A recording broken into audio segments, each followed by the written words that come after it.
Good evening and welcome. Tonight we will be concluding our read through of Delaire's Book of Greek Myths. I'm trying out some lighting, positioning. It's casting some weird shadows and things. I kind of like it though. It kind of fits the video. Plus it's pouring rain outside, so I don't think you can hear it, but I can, and it sounds great. And I think it's perfect for the mood that we're setting with these final stories. So we are going to conclude our adventures, starting with the story of Jason, the Argonauts, and the Golden Fleece. Make sure it's in view as much as possible. There we go. The Muses sang about handsome Jason and his quest for the Golden Fleece.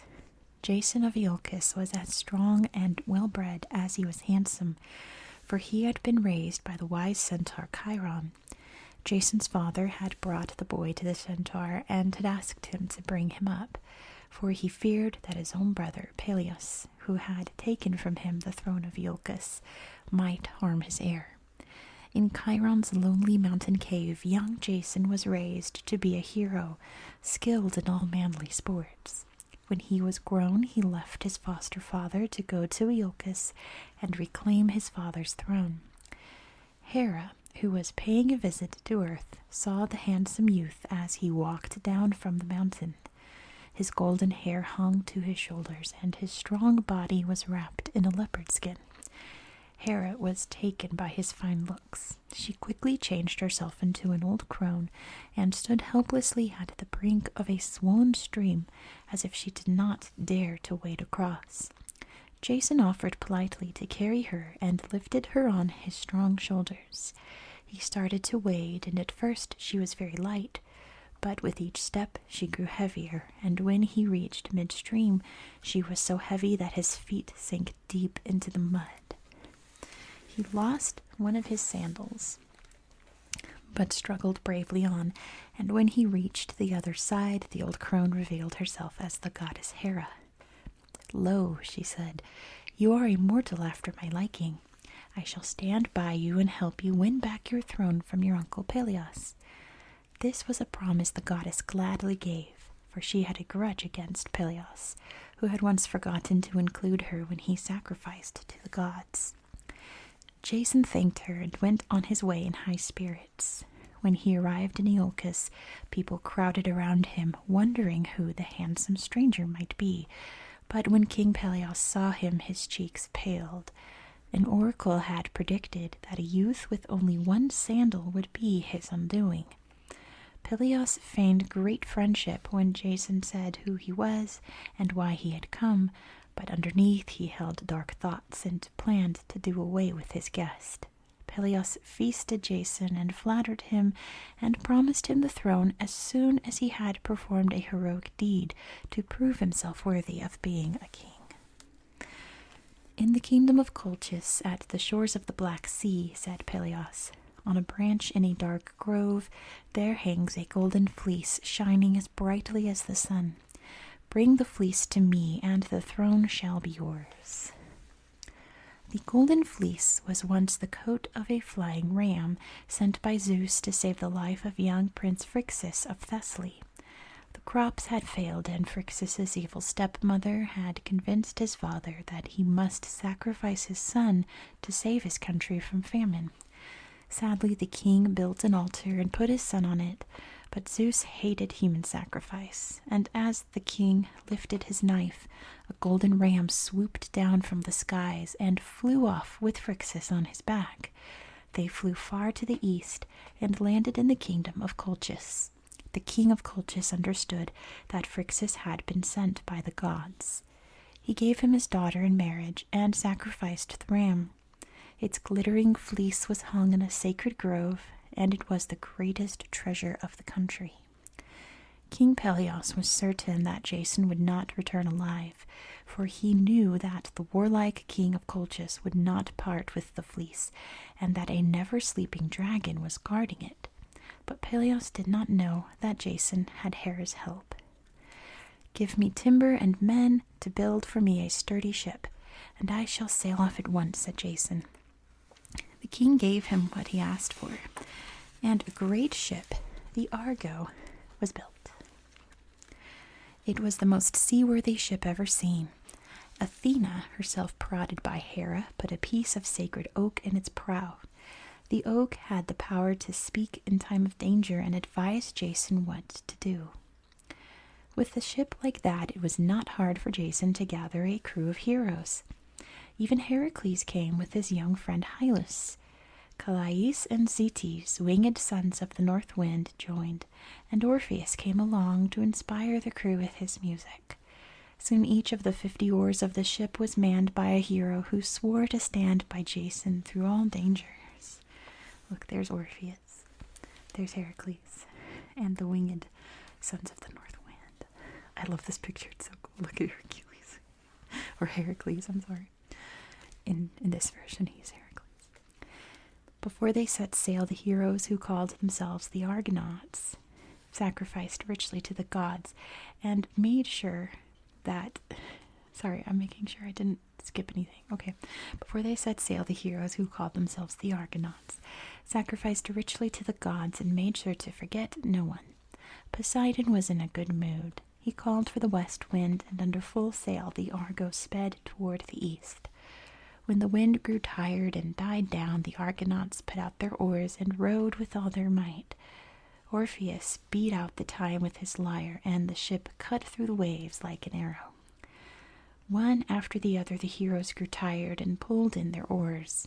Only Heracles and Jason were left rowing, each trying to outlast the other. Jason finally fainted, but just as he slumped forward, Heracles' huge oar broke in two, so equal glory was won by them both. The Argonauts landed at a wooded coast, so Heracles could cut himself a new oar. While Heracles searched for a suitable tree, his young friend Hylas went to a pool to fill his jar with fresh water. When the nymph of the pool saw the handsome boy bending down, she fell in love with him. She pulled him down with her to the bottom of the pool, and Hylas vanished forever without leaving a trace. Heracles went out of his mind with grief when he could not find his friend. He ran through the woods, calling for Hylas, beating down whatever was in his way. The Argonauts, brave as they were, all feared Heracles when he was struck with folly. They hastily boarded the ship and sailed away without him. On toward the east, the Argonauts sailed until they came to a country ruled by a king who was known for his knowledge and wisdom. They went ashore to ask the way to Colchis, but the king was so weak that he could barely answer their questions. He was so thin that only his skin held his bones together. Whenever food was set before him, 3 disgusting harpies, fat birds with women's heads, swooped down and devoured it. What they did not eat they left so foul and filthy that it was not fit to be eaten. No one in his kingdom could keep the harpies away. The Argonauts felt sorry for the starving king. They told him to have his table set, and when the harpies swooped down again, Zetes and Calais, the sons of the north wind, took to their wings. They could fly faster than the harpies, and when they caught them, they whipped the evil pests so hard that they barely escaped with their lives. Look at the starving king down here. Bum, bum, bum. The harpies flew to the south, never to be seen again. At last the famished king could eat in peace. He could not thank the Argonauts enough, and told them how to set their course and what dangers they would encounter. No ship had yet been able to reach the shores of Colchis, he said, for the passage to the Black Sea was blocked by 2 moving rocks. The rocks rolled apart and clashed together, crushing whatever came between them. But if a ship could move as fast as a bird in flight, it might get through. He gave Jason a dove and told him to send the bird ahead of the ship. If the dove came through alive, they had a chance, he said. If not, they had better give up and turn back. The Argonauts took leave of the king and sailed toward the clashing rocks. From afar they could hear the din, and the heroes trembled. But as the rocks rolled apart, Jason released the dove, and as the bird flew between them like a dart, Only the very tips of its tail feathers were clipped off when the rocks clashed together. "All men to the oars!" Jason shouted. Orpheus grasped his lyre and played, and his music inspired the heroes to row as never before. The Argo shot ahead like an arrow when the rocks rolled apart, and only the very end of its stern was crushed as they clashed together. Again the rocks rolled apart and stood firmly anchored. The spell was broken, and from then on ships could safely sail in and out of the Black Sea. The Black Sea was a dangerous sea to sail upon, and Hera had her hands full guiding the Argonauts through perils. But with her help, Jason brought his ship safely through raging storms, past pirate shores and Cannibal Island, and the Argonauts finally arrived in Colchis. Aeetes, king of Colchis, a son of Helios the sun, was a very inhospitable king. In fact, he was so inhospitable that he killed all foreigners who came to his country. When he saw the Argo landing, he was furious, and when Jason led his men to his palace and said that they were all great heroes and had come to offer the king their services in return for the Golden Fleece, he fumed with rage. "Very well," he said to Jason. "Tomorrow, between sunrise and sunset, you must harness my fire-breathing bulls, plow up a field, and sow it with the dragon's teeth, as Cadmus did at Thebes. If you succeed, the Golden Fleece is yours, but if you fail, I shall cut out the tongues and lop off the heads of you and all your great heroes." King Aeetes knew well that no man could withstand the searing heat that blew from the bulls' nostrils. What he did not know was that Hera was helping Jason. Hera knew that the king's daughter, Medea, who stood at her father's side with modestly downcast eyes, was the only one who could save Jason. She was a lovely young sorceress, a priestess of the witch goddess Hecate, and must be made to fall in love with Jason. So Hera asked Aphrodite to send her little son Eros to shoot one of his arrows of love into Medea's heart. Aphrodite promised Eros a beautiful enamel ball, and he shot an arrow into Medea's heart just as she lifted up her eyes and saw Jason. Her golden eyes gleamed. Never had she seen anyone so handsome. She just had to use her magic and save him from her cruel father. There was nothing she would not do to save Jason's life. She went to Hecate's temple and implored the witch goddess to help her, and, guided by the witch goddess, she concocted a magic salve so powerful that for one day neither iron nor fire could harm the one who was covered with it. In the dark of the night, Medea sent for Jason. When he came to the temple, she blushingly told him that she loved him so much she would betray her own father to save him. She gave him the magic salve and told him to go up to the fire-breathing bulls without fear. Jason took the young sorceress in his arms and swore by all the gods of Olympus to make her his queen and love her to his dying day. Hera heard him and nodded, very pleased. When the sun rose in the morning, Jason went straight up to the fire-breathing bulls. They bellowed and belched flames at him, but with Medea's salve he was invulnerable and so strong that he harnessed the bulls and drove them back and forth till the whole field was plowed. Then he seeded the dragon's teeth, and right away a host of warriors sprang up from the furrows. As Cadmus had done, he threw a rock among them and watched from afar as they killed one another. Before the sun had set, they all lay dead. Jason had fulfilled his task, but King Aeetes had no intention of keeping his part of the bargain. He called his men together and ordered them to seize the Argo and kill the foreigners at daybreak. This picture's kind of a spoiler of what happens. In secrecy, Medea went to Jason and told him that he must take the Golden Fleece, now rightfully his, and flee from Colchis before dawn. Under cover of night, she led him to the dark grove where the Golden Fleece, shining like the sun, hung on a branch of a tree. Around the trunk of the tree lay coiled the never-sleeping dragon, but Medea chanted incantations and bewitched the dragon. She stared at it with her golden eyes, and it fell into a deep magic sleep. Quickly Jason took the golden fleece and ran with Medea to the waiting Argo, and quietly they slipped out to sea. At daybreak, when the king's men were to attack the ship, they found it was gone. So were the golden fleece and the king's daughter Medea. Red-faced with fury, Aeetes set off in pursuit with his great fleet of Colchian warships. He wanted the golden fleece back, and he wanted to punish his daughter. The fastest of his ships, steered by one of his sons, soon overtook the Argo. The Argonauts thought themselves lost, but again Medea saved them. She called to her brother, who stood at the helm of his ship, and pretended to be sorry for what she had done. She said she would go home with him if he would meet her alone on a nearby island. At the same time, she whispered to Jason to lie in wait and kill her brother when he came. She knew that her father would have to stop the pursuit to give his son a funeral. Hera and all the gods looked in horror at Medea, stained with her brother's blood. No mortal could commit a worse crime than to cause the death of his own kin. Zeus in anger threw thunderbolts.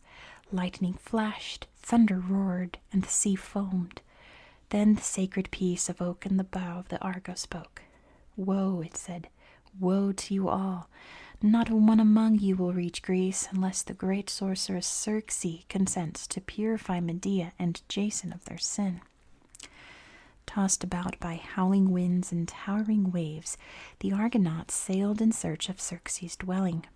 At long last, off the coast of Italy, they found her palace. Medea warned the Argonauts not to leave the ship, for Circe was a dangerous sorceress who amused herself by changing men who came to her island into the animal nearest the nature of each man.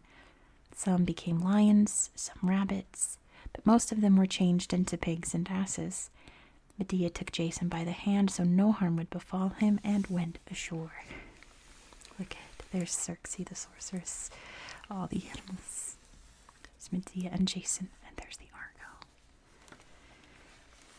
Let's see what happens. Circe was Medea's aunt. Like all the descendants of Helios, the sun, she had a golden glint in her eyes, and the moment she saw Medea, she recognized her as her kin. But she was not happy to see her niece, for though her magic, she knew that Medea had done, for through her magic, she knew what Medea had done. Still, she consented to sacrifice to Zeus and ask him to forgive Medea and Jason for their crime. The scented smoke of her burnt offering of sweetmeats and cakes reached Zeus and put him in a good humor. He listened to Circe's words and again smiled down upon Medea and Jason. They thanked Circe and rushed back to the ship. The Argonauts rejoiced. Now they could set sail for Greece. But still they had to pass through dangerous and bewitched waters. Soon they came to the island of the Sirens. The Sirens were half birds, half women, not loathsome like the Harpies, but enchanting creatures. They sat on a cliff, half hidden by sea spray, and sang so beautifully that all the sailors who heard them dived into the sea and tried to swim to them, only to drown or pine to death at the Sirens' feet. When the alluring voices of the Sirens reached the ears of the Argonauts, Orpheus grasped his lyre and sang so loudly and sweetly that all other sounds were drowned out, and not one of the Argonauts jumped overboard. After a while, the Argo had to sail through a narrow strait that was guarded by two monsters. On one side lurked the monster Scylla. From her waist up, she looked like a woman, but instead of legs, 6 furious, snarling dogs grew out from her hips, and they tore to pieces whatever came close to them.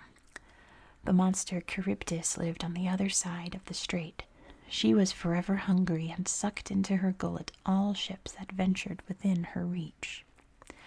Helplessly, the Argo drifted between the two monsters, and the Argonauts again gave themselves up for lost, when up from the bottom of the sea rose the playful Nereids.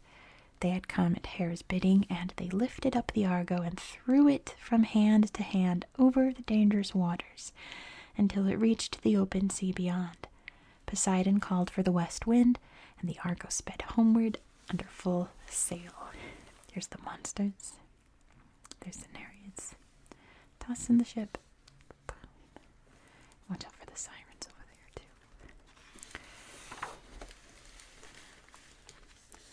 too. A loud cheer rang out from the valiant crew when they sighted the shore of Greece. They had been away for many long years and were homesick.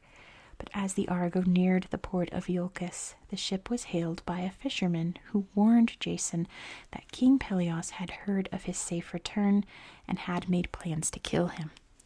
Jason was downcast at his uncle's treachery, but Medea, her eyes flashing, asked to be set ashore alone. Once again, she wanted to save his life. Disguised as an old witch, she entered Iolcus, saying that she had magic herbs to sell that would make old creatures young again. The people crowded around her, wondering from where the witch had come. King Pelias himself came out from his palace and asked her to prove that what she said was true, for he felt he was growing old. "Bring me the oldest ram in your flock, and I will show you the magic of my herbs," said Medea. An old ram was brought to her, and she put it into a cauldron full of water.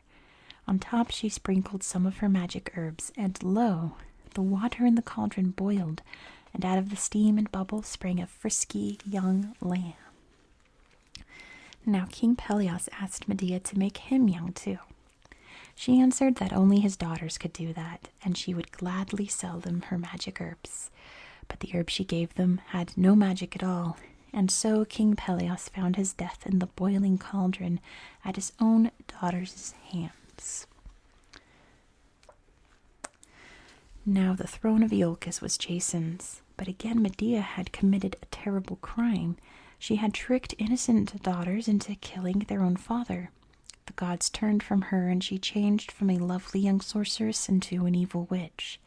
The people of Iolcus refused to accept her for their queen, and took another king in Jason's stead. With the loss of his throne, Jason also lost his love for Medea. He forgot that he had sworn to love her till his dying day, and that she had committed her crimes for his sake. He asked her to leave so he could marry the princess of Corinth and inherit her father's kingdom. Medea, scorned and furious, turned more and more to evil sorcery. To revenge herself on Jason, she sent a magic robe to his new bride. It was a beautiful gown, but the moment the bride put it on, she went up in flames, and so did the whole palace. Then Medea disappeared into a dark cloud, riding in a carriage drawn by 2 dragons. There she goes. Jason found no more happiness, for when he broke his sacred oath to Medea, he lost Hera's goodwill. His good looks left him, and so did his luck and his friends. Lonesome and forgotten, he sat one day in the shade of his once glorious ship, the Argo, now rotting on the beach of Corinth. Suddenly the sacred piece of oak in the prow broke off, fell on him, and killed him. The golden fleece was hung in Apollo's temple in Delphi, a wonder for all Greeks to behold, and a reminder of the great deeds of Jason and the Argonauts. The Caledonian boar hunt. Meleager, I think his name, Meleager of Caledonia was one of the heroes who had sailed with Jason on the Argo. No one could throw a spear with greater skill than he. Still, he was powerless to stop a fearful boar that was ravaging his father's kingdom. The king one day had forgotten to include Artemis when he sacrificed to the gods, and in revenge the angry goddess sent the biggest boar ever seen. The boar had tusks as big as an elephant's and bristles as sharp as steel. Meleager sent for the Argonauts and all the great athletes of Greece and asked them to come to Caledonia and hunt down the monstrous beast. Great glory awaited the one who could destroy the Caledonian boar. Many heroes came to the hunt, and also a girl whose name was Atalanta. She was the fastest runner in Greece and a great huntress as well. When some of the men grumbled at hunting with a girl, Meleager ruled that a girl who could outrun them all would certainly be welcome to join the chase. Still grumbling, the men had to give in. For days the heroes feasted at the Caledonian court. Then they offered rich sacrifices to the gods and went off to the hunt. They drove the boar out of its lair, and as it charged, spears and arrows flew wild. When the dust settled, 7 men lay dead, some killed by the boar, some by the arrows of their excited companions. Atalanta alone kept a cool head. She ran swiftly hither and thither till she could take good aim, and then she let an arrow fly. The arrow stopped the boar just in time to save the life of a hero who had stumbled in front of the onrushing beast. Quickly Meleager leaped forward and hurled his spear with all his might. The beast rolled over and lay dead. Meleager offered the hide and the tusks to Atalanta. These trophies were hers, he said, for it was she who stopped the boar. Again the men protested, for it hurt their pride to see a girl walk off with all the glory. Meleager's 2 uncles teased him and said that he must be in love with the girl. "Just wait till your wife finds out about this," they said, smiling maliciously. In a rage, Meleager hurled his spear at his taunting uncles, killing them both. When Meleager's mother heard that her son had slain her 2 brothers, she too flew into a rage. She ran to her treasure chest and took out a half-charred log. It was a magic log that held Meleager's life. This log had been burning in the hearth when Meleager was born. The 3 fates had come to see the infant, and the mother had overheard them say it was a pity that the handsome child would die as soon as the log had burned up. Quickly the mother had seized the log, beaten out the flames, and had hidden it among her dearest treasures. Thus Meleager had lived to become a great hero. Now in her fury the queen flung the old dry log into the fire. As it burst into flames and was consumed, Meleager felt a searing pain shoot through his body and fell dead. The Caledonian boar hunt, which had begun with a feast, ended with a funeral. Only Atalanta was happy. She had won her trophies in competition with the greatest heroes of Greece. My goodness, turn the page. There we go. The apples of love and the apple of discord. Atalanta, like Artemis, loved no men, though many men fell in love with her because she was so graceful when she ran. When she was born, her father had cruelly abandoned her in the wilderness, for he had hoped for a son. But she did not perish, for a she-bear heard her cries and carried her gently to her den, nursed her, and raised her with her cubs. Years later, an astonished huntsman saw a girl racing with wild beasts through the woods. He caught her in a snare and brought her home with him. Soon she learned to talk and act like a human, and her foster father was very proud of her fleetness of foot. He took her to athletic games, and she won all the races. Her fame spread over Greece, and now her real father proudly reclaimed her as his long-lost daughter. He was a king, and a king's daughter could not be allowed to run about unmarried, so he began to search for a suitable husband for her. But Atalanta did not want a husband. To be left in peace, she said she would only marry a man who could beat her in a running race. However, anyone who raced her and lost would forfeit his life. That would scare all suitors away, she thought. But she was so lovely that many suitors tried their luck anyway, and they all lost their lives. One day, a young prince whose name was Millennion came to court her. He was smarter than the others. He knew that he could not outrun Atalanta. So he sacrificed to Aphrodite and prayed for her help. The goddess of love, who wanted to see all pretty girls married, gave Millennion 3 golden apples and told him what to do. When the race began, Atalanta, certain that she would win, let Millennion have a head start. When she caught up with him, Millennion threw a golden apple at her feet. It glittered so beautifully that she had to stop and pick it up. Soon she overtook him again, and Millennion threw the second apple, this time a bit farther away. She left the track and made a dash for the apple.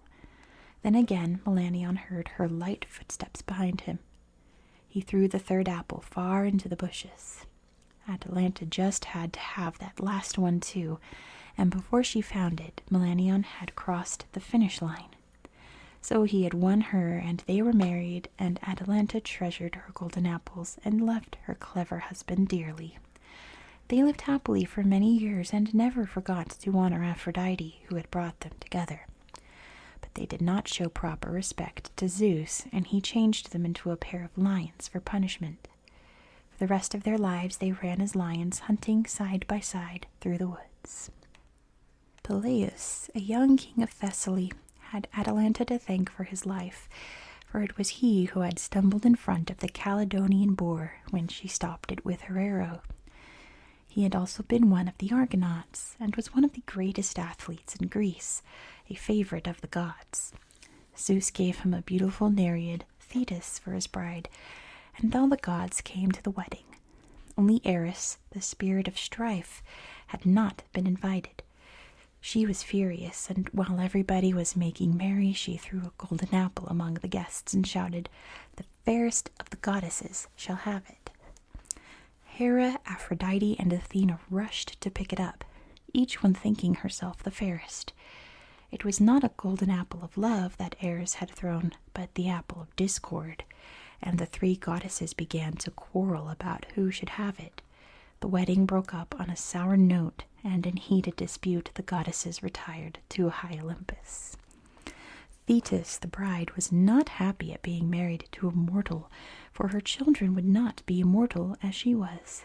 No god had dared to marry her, for an oracle had predicted that she would bear her husband a son who would become greater than his father. Peleus, of course, thought himself the most fortunate of men. In time, Thetis bore her husband many children. Trying to make them immortal, she held them over sacred fire to burn away their mortality, but none survived the ordeal. At last she gave birth to a boy, sturdier than the others. He withstood the fire, and she had almost succeeded in making him immortal, when Peleus rushed into her room and snatched the child away. Thetis was so hurt and disappointed that she went back to the sea and never returned. The little boy was brought up by Chiron, the wise centaur, and he grew to be the greatest warrior that Greece had ever known. He was invulnerable except for his heel, by which his mother had held him over the fire. His name was Achilles. Meanwhile, discord reigned on Olympus. The three goddesses quarreled on, and none of the gods dared to say which of them was the fairest. One day, as Zeus looked down on earth, his eyes fell on Paris, a prince of Troy. He was overwhelmingly handsome, as were most men in the royal house of Troy. His great-uncle Ganymede was such a good-looking boy that Zeus, in the shape of an eagle, had stolen him from his father and carried him to Olympus to be his cupbearer. Anchises, another relative of Paris, was so exceedingly handsome that Aphrodite herself fell in love with him. She took on the shape of a princess so she could marry him and bore him a son whose name was Aeneas. But Paris outshone all his relatives, and someone as handsome as he must be the best judge of beauty, thought Zeus. He told Hermes to lead the three goddesses down to Mount Ida near Troy, where Paris was herding the royal sheep and cows, and let Paris judge between them. Paris stared in speechless wonder when the three radiant goddesses appeared before him. Hermes gave him the golden apple and told him to award it to the most beautiful of them. "Give it to me," said white-armed Hera, "and all of Asia shall be your kingdom." "Choose me," said gray-eyed Athena, "and you shall be the wisest of men." "The most beautiful woman on earth shall be yours if you give me the apple," said Aphrodite. Paris was young and loved beauty more than power or wisdom, and so he gave the apple to Aphrodite. Aphrodite happily took the golden apple and did not give it a thought that the most beautiful woman on earth, Helen, Queen of Sparta, already had a husband. Here they are, looking gorgeous. And there's poor Paris, Hermes there with the apple.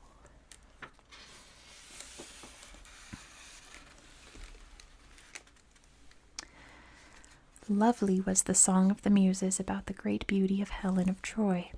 She was a daughter of Zeus, and her beauty had been a wonder to all from the time she was born. Zeus, in the disguise of a swan, had flown down from Olympus to court her mother, Leda, and Leda had laid 2 blue eggs. When the eggs were hatched, Helen and her brother Pollux came out from one of them. They were the children of Zeus and immortal. From the other egg came their half-sister and half-brother, Clytemnestra and Castor, children of Leda's mortal husband, King Tyndareus. Castor and Pollux were inseparable from the time they were born, and both grew up to be great athletes.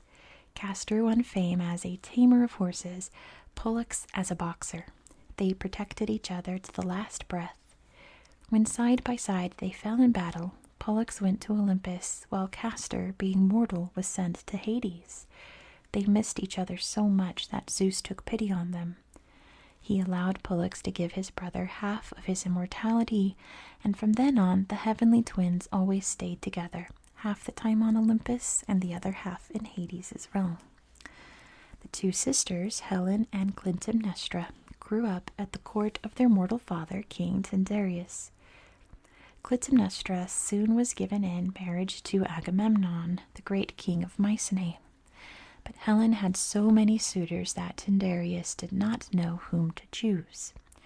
He feared that if he gave her hand to one, the crowd of rejected suitors would fall upon him. His palace was besieged by Helen's admirers, and ever more came. Among them was Odysseus, a wise young prince. When he saw all the suitors, he withdrew his proposal, for he knew that there would always be fighting over a woman as lovely as Helen. Instead, he asked for the hand of her gentle cousin Penelope, and he advised King Tyndareus how to solve his problem. He must ask all the suitors to accept the one he chose for Helen's husband, and swear to stand by and help to win her back should anyone try to steal her. The suitors agreed. Each one hoped that the choice would fall on him, and they all took the oath. Tyndareus then gave Helen's hand to Menelaus of Sparta, and all the other suitors left without grumbling. Helen had been the queen of Sparta for many happy years, and her fame as the most beautiful woman on earth had spread all over. When Aphrodite promised her to Paris, the Trojans begged Paris to forget Aphrodite's promise, or a terrible misfortune would surely befall them. But Paris ignored their warnings and sailed across the Aegean Sea to steal Helen from King Menelaus and bring her back to Troy. Helen sat serene and happy, surrounded by her ladies, weaving and sewing her finest wools, when Paris entered the palace in Sparta. Just as she looked up and saw him, Eros shot an arrow of love into her heart. She gathered her treasures without hesitation and eloped with him for Troy. A brisk wind carried them out to sea, but before they had sailed far, the wine-dark waters grew glassy and calm, and Nereus, the kind old man of the sea, rose from the depths. He warned them to return, or dire woe would befall them and their kin. But Helen and Paris had eyes and ears only for each other, and did not hear his warning. They landed in Troy, and the Trojans received her with great joy, proud that the most beautiful woman on earth was now Helen of Troy. But Menelaus was not a man to stand idly by, whether or not his queen had been promised to Paris by a goddess. He reminded Helen's old suitors of their oath. They joined him with all their warriors, and it was not long before a huge Greek fleet arrived in Troy to fetch Helen back to Sparta. The Trojans refused to give Helen up, and Troy was hard to conquer, for it was surrounded by a high wall built by Apollo and Poseidon. After long talks, it was decided that Paris and Menelaus should fight in single combat, and Helen would go to the winner. Paris was no warrior. He preferred to rest on silken pillows and gaze into Helen's beautiful eyes. But Aphrodite came to his rescue and hid him in a cloud. And since Menelaus could not find his opponent, the duel was undecided. Then the two armies clashed together. For 10 long years, the Greeks and the Trojans fought over Helen. The gods watched with great interest and even took part in the fighting themselves. Hera, angry with Paris for not giving the apple to her, fought for the Greeks. wise and just Athena was also annoyed with Paris. So even though she was the protectress of Troy, she fought for the Greeks. Ares fought wherever the battle was hottest, and when he himself was wounded, he frightened both armies with his howls. Sweet Aphrodite herself entered the raging battle to help her darling Paris, and she also was wounded. Enough, called Zeus, and he ordered all the gods to withdraw from the battle. They sat on the walls of Troy and watched the mortals decide the outcome for themselves. Many great heroes fell on both sides, but the Greeks could not storm the mighty walls of Troy, and the Trojans could not put the Greeks to flight as long as Achilles, the invulnerable son of Thetis, fought for them. Though Paris was no great marksman, fate had chosen him to slay the great hero Achilles. Apollo, unseen by the other gods, ran to Paris's side and guided his hand as he drew taut his bow. The arrow struck Achilles in the heel, his only vulnerable spot. Mortally wounded, he fell to the ground. The Greeks mourned greatly the loss of their hero Achilles, and took their revenge on Paris.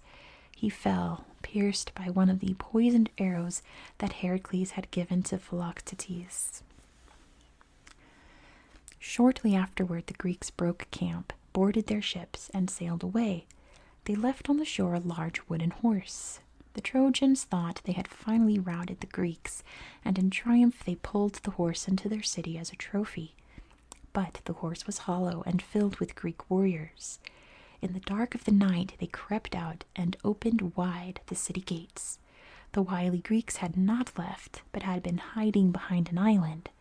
Now they came pouring into the city, and proud Troy was destroyed. Helen was brought back to Sparta in triumph to sit among her ladies as lovely as ever, embroidering in lavender and purple threads on the finest wools. Of the royal house of Troy, no one but Aphrodite's son Aeneas, his father, and his young son remained. The goddess returned to take them out of these smoking ruins and lead them to safety. Here's beautiful Helen. The battle happening here. There's all the gods watching. They're being told they could no longer participate. There we go. Aeneas wandered from land to land till at last he came to Italy, where he founded a kingdom. The gods looked on him with favor, for it was fated that his descendants should build the mighty city of Rome. So it came to pass. The Romans built huge temples to the Olympian gods, not so beautiful as the Greek ones, but much more luxurious, and the glory of the gods became greater than ever.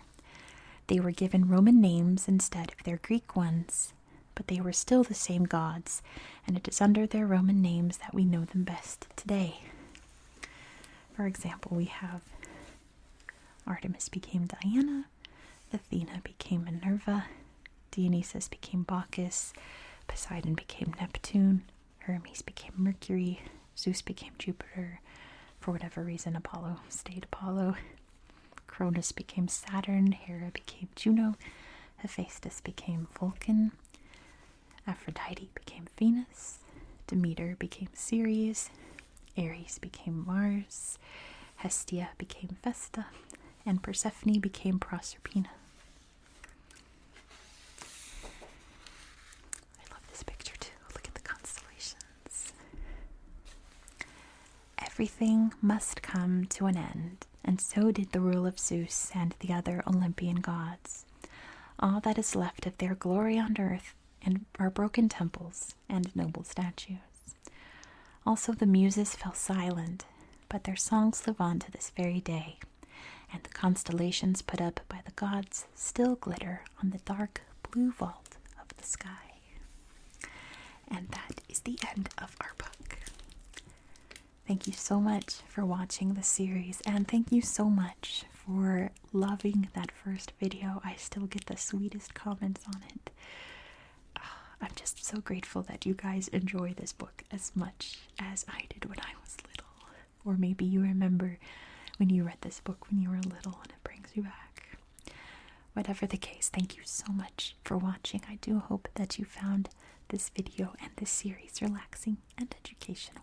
And I hope that you have a very good